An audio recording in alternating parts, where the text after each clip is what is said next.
বেকায়দায় অনুব্রত মণ্ডল। টাকা নিয়ে চাকরি দেওয়ার অভিযোগ অনুব্রতর বিরুদ্ধে। তদন্তে বীরভূমের সিউড়ি থানা।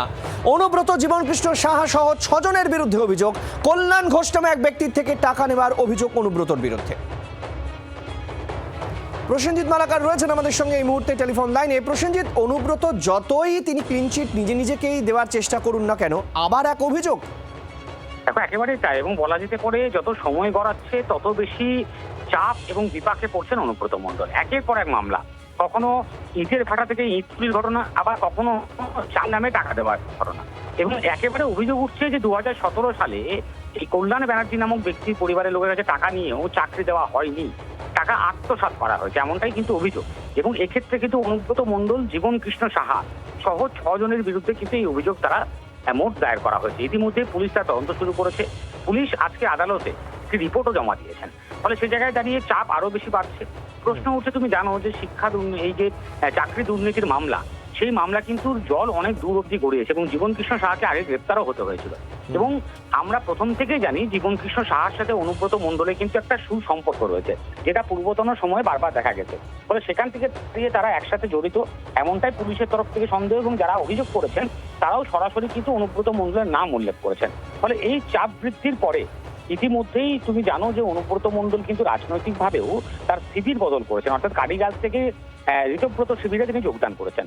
কিন্তু তারপরেও যেভাবে তার চাপ বৃদ্ধি হচ্ছে, যে ছবি দেখা যাচ্ছে, তাতে শেষ পর্যায়ে গিয়ে কি দাঁড়ায় এবং অনুব্রত মণ্ডলের বিরুদ্ধে এই আদালতের নির্দেশে তার বিরুদ্ধে গ্রেফতারি বা অন্যান্য কোনো বিষয়ে চাপ বৃদ্ধি আরো বেশি করা হয় কিনা, সেটাই কিন্তু এখন সব থেকে বড় দেখার। বেশ, ধন্যবাদ প্রসেনজিৎ।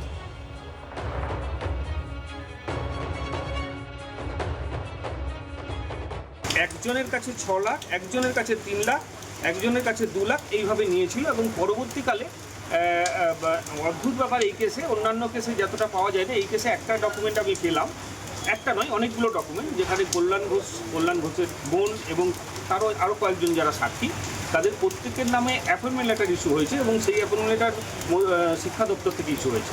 সেখানে যা রয়েছে, শুধু প্লেস অফ পোস্টিংটা ফাঁকা রয়েছে। অভিযোগকারীকে এবং অন্যান্য ব্যক্তিকে বলা হলো যে আরও কিছু টাকা দিলে তবে প্লেস অফ পোস্টিংটা দেওয়া হবে। আমার মক্কেলের বক্তব্য হচ্ছে পুলিশ সঠিক সময়ে পদক্ষেপ নেয়নি, যার জন্য আমার মক্কেল বাধ্য হয়েছেন আদালতে জানাতে। এবং সেখানে আসামি অন্যান্য যারা আছে তাদের মধ্যে রয়েছেন শ্রী অনুব্রত মণ্ডল, জীবনকৃষ্ণ সাহা, যিনি মুর্শিদাবাদ জেলার বড়োয়ার এমএলএ ছিলেন, এবং রাজা ঘোষ, যিনি সেই সময় চেয়ারম্যান ছিলেন সিউড়ি ডিপিএস। তাদের বিরুদ্ধে মামলা করা হয়েছে। বাংলার আওয়াজ, বাঙালির আবেগ, জি 24 ঘন্টা।